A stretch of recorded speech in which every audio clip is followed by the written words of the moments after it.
O quadro de Leonardo da Vinci, A Última Ceia, fascina nossas mentes há séculos. No entanto, essa representação da Última Ceia, como muitas outras, é bastante imprecisa em relação ao cenário real da Última Ceia. Devido a essas representações, imaginamos Cristo ao centro de uma mesa longa,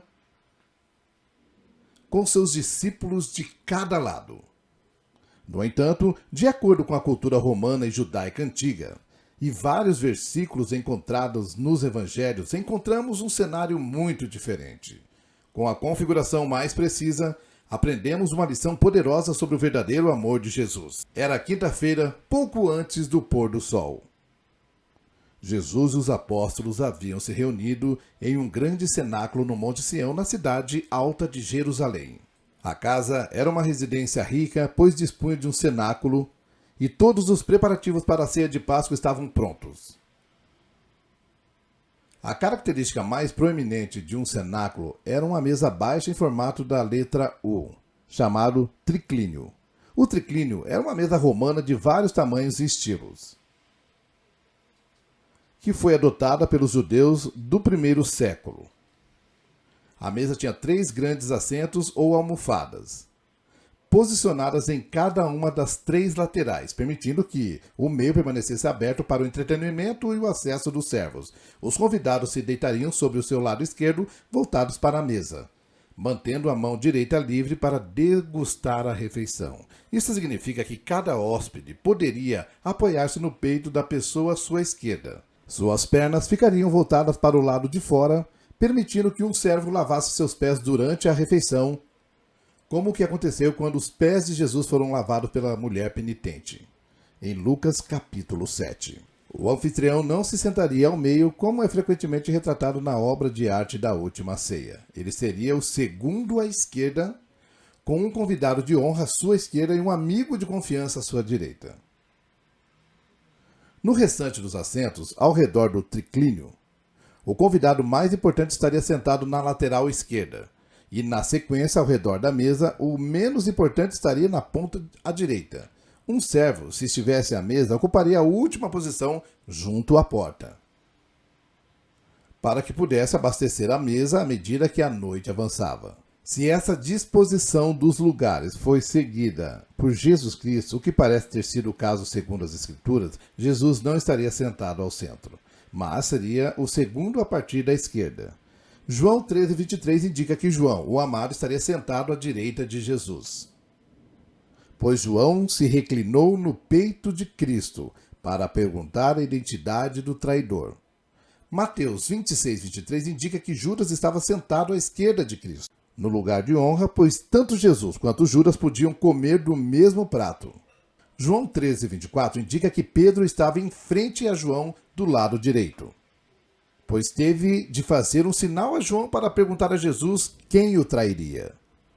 Isso significa que Jesus havia colocado o apóstolo mais jovem, João, na posição de eminência, enquanto Pedro, o principal dos apóstolos, no lugar do servo. Isso faria sentido, pois de acordo com Lucas 22, houve contenda entre os discípulos sobre quem era o maior.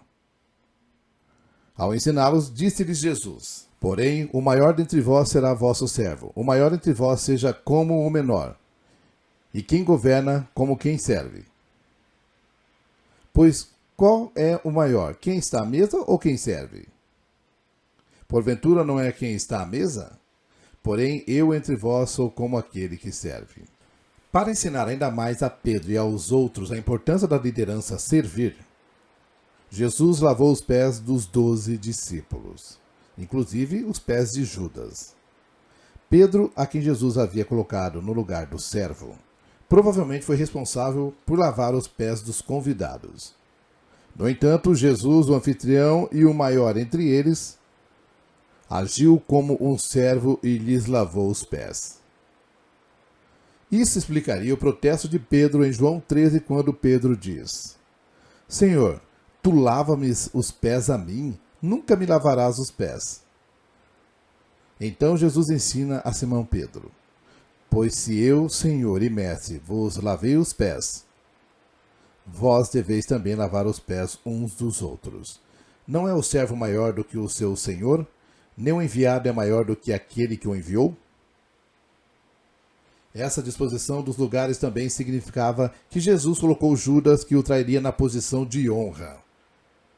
Parece que até o fim Jesus amou a Judas e desejou ensiná-lo sobre seu amor ao colocá-lo nesse lugar tão importante. Foi como se Jesus tentasse dar a Judas um último motivo para traí-lo. Em um determinado momento, Jesus a Judas um bocado, um pedaço de pão molhado em caldo, mais um sinal de honra. No entanto, Judas já havia se decidido. Disse, pois, Jesus: "O que vais fazer? Faz-o depressa." Quando Judas foi embora, o Evangelho de João indica que todo o clima da noite mudou. Deste ponto em diante, Jesus ensina alguns dos ensinamentos mais importantes das Escrituras. A partir desse momento, a luz encheu as câmaras escuras do cenáculo. No entanto, uma lição valiosa já havia sido ensinada aos discípulos. Com base na disposição dos assentos, sabemos que Jesus escolheu deixar uma lição sobre liderar e servir. Uma lição de amor verdadeiro e devoção, até mesmo pelos maiores pecadores.